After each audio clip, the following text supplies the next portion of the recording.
nobody else. No, I ain't tryna be like nobody else. No, I ain't tryna be like nobody else. Cause I'm having too much fun tryna be myself. No, I'm not the type of chick that like to follow trends. I got a small circle, no, don't need a lot of friends. You know I gotta get this money cause I like to spend. I see you haters watching, so I just give you a grin.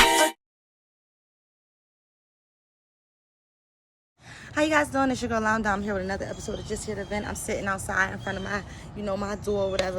It's really not a nice day. It's actually hot as hell. But I was like, you know what? I'm going to go ahead and do my review out here in front of my door because why not? Nice little backdrop.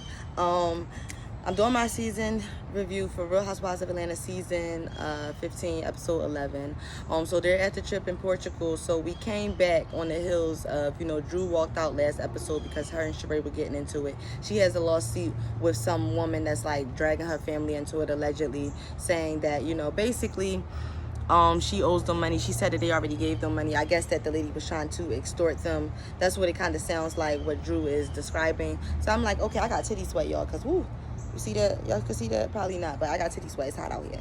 So Drew, she get outside. So her and Sheree start talking, Sheree was just like, basically telling her like, hey, you well, Sheree didn't say that while she was talking to Drew, but when she was in her confessional, she was just saying like, Drew, it's okay for you to do something and bring something to me about the guy Anthony saying I didn't pay bills and X, Y, and Z, but when I'm doing the same thing to you, now it's a big deal, now it's a problem, now you're crying. And I understand Sheree's point of view, but really Sheree gets on my nerves because it's like you don't even have nothing going on. For real, we being honest. You only is trying to keep that whole Martell storyline going on because for whatever reason or whatever purpose, I have no idea. We all know that you guys are not together. I would be surprised if you guys even had sex. I'm gonna be honest. Like I just can't see it. I can't imagine even Sheree even having sex for some reason. Has anyone ever seen her do anything intimate on the show, even to dancing? Like remember when she did that little dancing thing that for that one season and she was dancing, she just looked mad awkward. You know what I'm saying? So I'm just like, I don't really know. So they at the dinner, so some people that's inside, they discussing what happened, what was taking place. So they get through a few other things at the dinner. So then I think they went to, they went to something. They supposed to be making something. It became a real hassle when they were supposed to get transported somewhere else because Kenya ended up falling and Kenya like hurt her butt. Now Courtney, I told you her and Kenya supposed to have worked their stuff out, but Kenya was paying her dust. Kenya fell on her way to the bus. They was getting ready to head to the next thing that Sheree had set up for the trip. And they were supposed to go to the market and get their own items and then bring it back to the house, and then the cook was going to cook it for them. That was like their event for the day, basically going shopping at one of those like markets, farmers markets type of situation, right?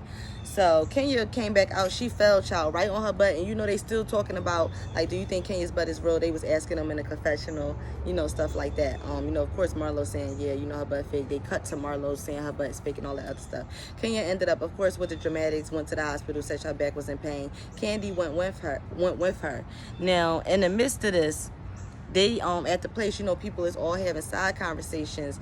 Courtney is basically saying to Drew, like, she feels like Kenya fell because of karma, and she was like, then Kenya was being mean to them on the other trip and she ended up getting sick and had to go to the hospital. She's trying to correlate one with the other. I don't feel like karma comes in the form of you messing with your health. That's my opinion. That's just me. Like, I don't be like, oh, this person has COVID, but that was because they talked to me a certain way. It's like, I don't feel like God is going to give you karma for an ailment like health. Like he might do something else in your life or mess up an opportunity for you, but I don't feel like it would be on the heels of your health being affected. That's just my opinion. So her and Courtney and Drew was talking about Kenya, she feels like Kenya is a mean girl, and she feels like Kenya is not open or receptive to her, and she feels like her fall was karma. Drew was just like, I don't know if I would go that far and say it was karma. Everybody seemed to have been getting along.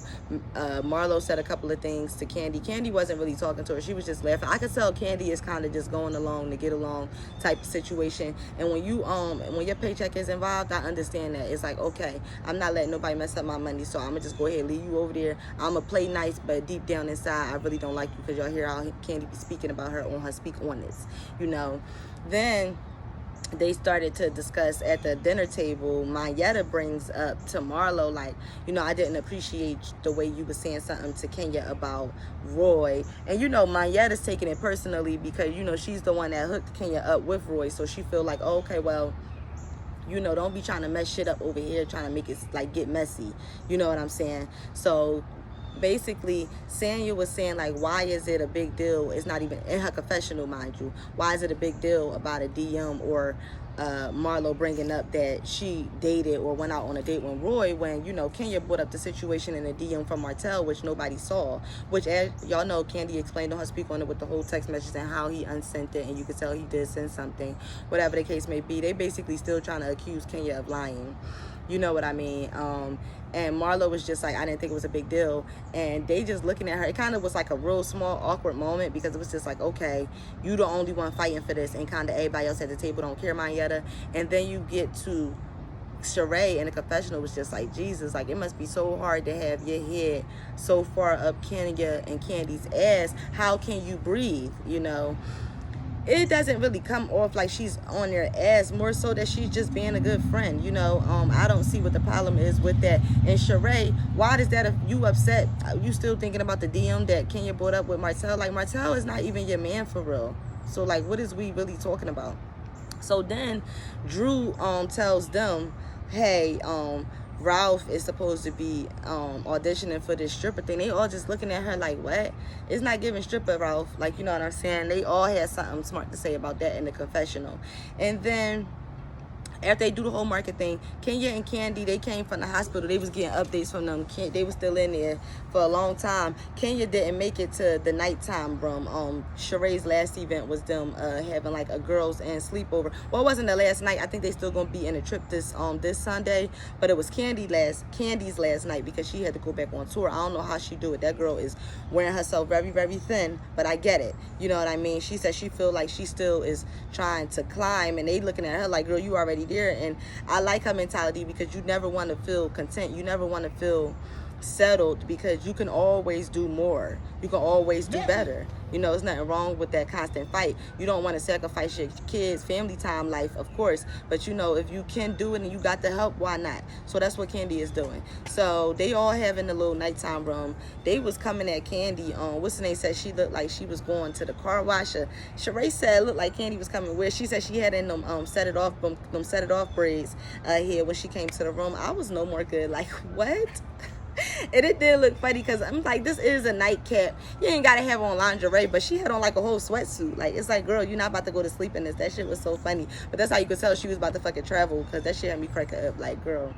So they before Kandi had came back from the hospital with Kenya, they had disclosed to Drew that, you know, the girls was telling Drew like, oh yeah, Kandi said, you know, and seen when you walked out and started crying. You know what I'm saying? So Drew was like, since this is your last night, Kandi just like, oh God, here we go. You know, she like, since this is your last night or whatever, you know, why don't you, she was like telling her like, hey, this is a really, before I get to their conversation, Sanya opened up to the girls. As y'all know, she is having the issues with her family life. Her sister was supposed to be at the event. She didn't stay because she just didn't want to be around Sanya. Sanya's family is getting ready to move out on their own. That's going to change her life, their dynamic. We already know in the future episodes we're going to find out that Sanya is pregnant, so we do at least know that information as well.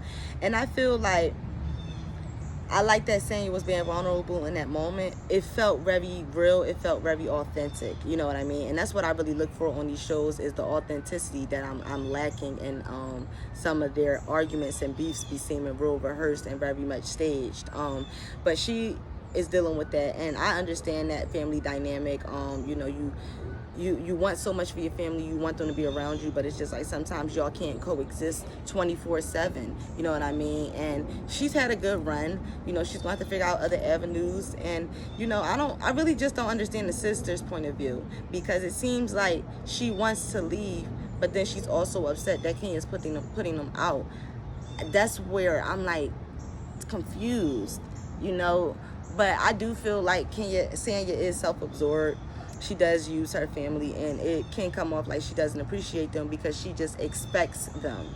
to be there. And I think with that expectation, she's giving off entitlement that she doesn't really have. Just because they're your family doesn't mean that they have to do for you. Now, if they on payroll like her sister's husband was, that's different. Her sister's also on payroll, you know what I mean? And it's just like Sanya said, who you gonna complain to? I'm human resources. That will always be a funny ass line. Like, you know, like she said, I'm human resources. Like, yeah, bitch, what you want to, what you finna fucking do? Like, for real. Alright, so I just wanted to share that part with Sanya. So then, you know, the girls is messy, so they already had told Drew what Kandi said, because Kandi felt like the argument wasn't that deep. So as Drew's telling her about it, she was like, I said, and she said, they told me you were saying like and seen, and Kandi said it again. She said and seen. Like, you know what I'm saying? Like, okay, bitch, I'm not changing what the fuck I said. This is how I felt. I did say that, now what? And Drew was like, well, why do you feel that way when that was a real vulnerable moment for me and everything like that? And Kandi is just like, girl, because you've had arguments with almost everybody in this group. So they cut back to her having an argument with Toya. They cut back to her, the couple arguments she had with Sheree. They cut back to her having an argument with Sanya. You know what I'm saying? So it could come off like, okay, these are arguments of which you got, you know, you didn't get emotional about them, but you got to understand Drew's also having issues with Ralph, so it could have just sparked that could have what sparked the emotions, and that's kind of like what she was explaining to Kandi. Everybody trying to call Drew broke, like, oh, it's only $1,000, and Drew has said repeatedly that it's not about the money. When you let somebody bully you into something, they're going to keep trying to do it. Like, okay, she said that they had gave this person money before, and now she's asking for more money. So I feel like the reason why it don't make sense, you saying y'all gave her money before, how much could y'all have given her, where the fact that she's only asking for $1,000, she ain't asking for hundreds of thousands, she's asking for $1,000. But y'all gotta understand, you losing money too when you fight in a court case, because you gotta pay your lawyers, you know what I'm saying? You might have to pay your sitter, you know what I'm saying?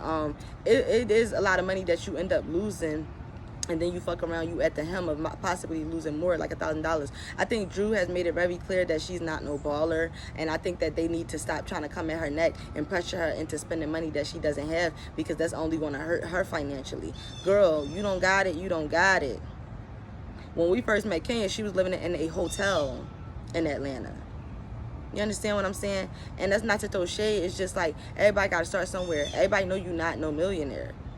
It's okay to just be $1,000 there, okay? But I just don't like them constantly throwing shade, because, like I said, I feel like that put pressure on people to be things that they aren't, or to buy things that are financially stupid, you know? So Kandi was just like, you know, if you felt like she wasn't trying to let it drag. Even Kandi's apologies be dry, because I think she's just so far above at this point that she just don't care, and I identify with her. That's where I'm at in my life. It's like, you pushing and prying and hoping that I give a fuck. I don't care. You feel me? Like, you're not gonna make me care. Like, you know what I'm saying? If you want an apology, I'll give it to you, but I'm numb to a lot of that shit. I don't give a fuck. So, bam. Kandi did apologize to Drew about that, and I was like, all right, cool. So they kind of ended the episode on a pretty good note. We see the previews for next episode, so I'm excited for that.